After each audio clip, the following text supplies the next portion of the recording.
Another week of action is in the books for college football. Let's get into what some of my takeaways were from this past weekend.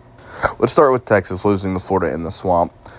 They just looked outmanned and out-athleted, really. Florida came with a good game plan to run the ball, and Texas just could not stop it.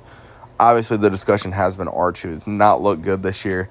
But really, I think that's more on the public of college football for thinking that Arch was just going to show up and dominate from day one. Yes, he was a high-profile recruit, and we all want the next Manning to be exactly that, a Manning. But it takes time for everybody. And these quarterbacks this year, all these young quarterbacks that we've talked about on this channel, it's just taking them time. Ty Simpson, we're finally starting to see turn the corner. Maybe for Arch, we see it this weekend against Oklahoma. I don't know if that is going to be the case or not. And this is coming from someone that had Texas winning the national championship. I did not have Arch as a Heisman finalist, though. But I did have Texas winning the national championship, so I am disappointed in this season for them. If you're Steve Sarkisian, though, you have to figure out how to be able to run the ball. They have not run the ball very effectively this year, and it's just putting more and more stress on the young quarterback and Arch. So we'll see where they go from here. But if you're Texas OU, it's always a must-win for each side. But if you're Texas, you have to get out of this game with a W. What the hell was that? Was what Penn State fans were saying after Penn State lost to UCLA inside the Rose Bowl. And it's picking up again. You got a lot of people asking, can Penn State fire James Franklin? Can they afford it? There were fire Franklin chants inside the Rose Bowl. This was a road game, by the way. UCLA fans are checked out. It's already a fan base that leans more towards the basketball, just given the history of that school and that program. But, man, what a game. The Penn State, I understand the sleepwalking because of the body clocks and the flight. So I understand the first half not exactly looking like it did, but definitely being down at halftime. That didn't surprise me, but Penn State just really not getting going till late in the fourth quarter was not something that I expected. I thought coming in out of halftime, they would look good. They would be sharp and get back and eventually take the lead and escape with a win. That just was not the case.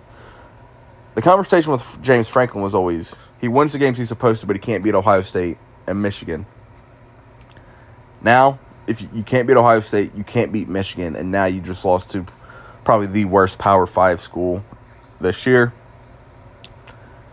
If Penn State somehow loses another game, which is a given at this point if you're losing games to UCLA, I would not be surprised if Penn State makes a coaching change because it's just been the same thing year after year after year. This year was supposed to be the team that did it, and it's looking like it's not going to be them. There's got to be questions with Drew Aller. The thing with Drew Aller is he has the physical traits, but when it comes to the actual quarterbacking, he just lacks getting through progressions, and there are even some accuracy issues from time to time as well. Ohio State's going back-to-back. This is the most dominant team in college football, besides maybe Miami, who we will get into here in a minute.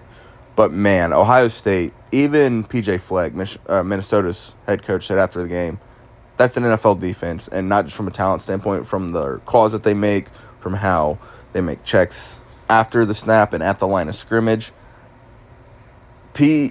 Ryan Day did a hell of a job in getting Matt Patricia to take this job because Matt Patricia is overqualified for a college defensive coordinator job. And that's not disrespect to college football. It's just Matt Patricia's coaching career. Obviously, well-known defensive coordinator from the Patriots. Not a good head coach, as we all seen when he was with the Lions. But, man, that dude can coach defense. This offense with Jeremiah Smith, Cornell Tate, their short yardage offense is insane at the goal line. They just give it to Donaldson, and it's a touchdown at the goal line every time. Julian Sand is not your most physically gifted quarterback, but he's accurate. He makes throws with anticipation.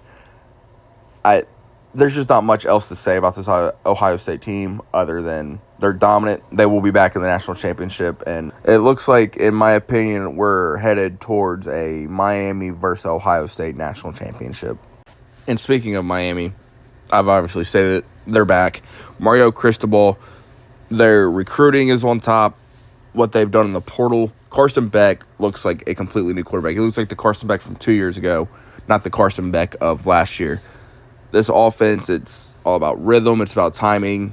And from C.J. Daniels to the true freshman, Tony, it's just to get the ball in these guys' hands and watch them make plays. And you can't talk about this Miami offense without talking about offense coordinator Shannon Dawson. What he's done for Carson Beck, it's just been a match made in heaven from this offense. Carson Beck, he looks accurate. He looks confident again. It seems like last year Georgia just lost confidence, whether it's from the offensive line play to all the drop passes from the receivers last year. He just looks like a change of scenario really did good for him. And Carson Beck is a prime example of what the transfer portal was meant for. You've been at a place for 4 to 5 years, you need a fresh start for whatever reason. His reason, obviously, there's a lot of off-the-field stuff with him and his personal life. So he goes down to Miami. That didn't work out how it did. But in terms of on the football field, Carson Beck looks like a new person. And it's exciting to watch because quarterback play has been down in college football this year. So a team, especially a team like Miami, that's going to be on TV and primetime TV a lot, having a quarterback that is this confident and can make any throw, it's been awesome to watch. As always, thank you for watching. Please like, subscribe, and turn on post notifications. Let me know down in the comments what were some of your takeaways from this past weekend.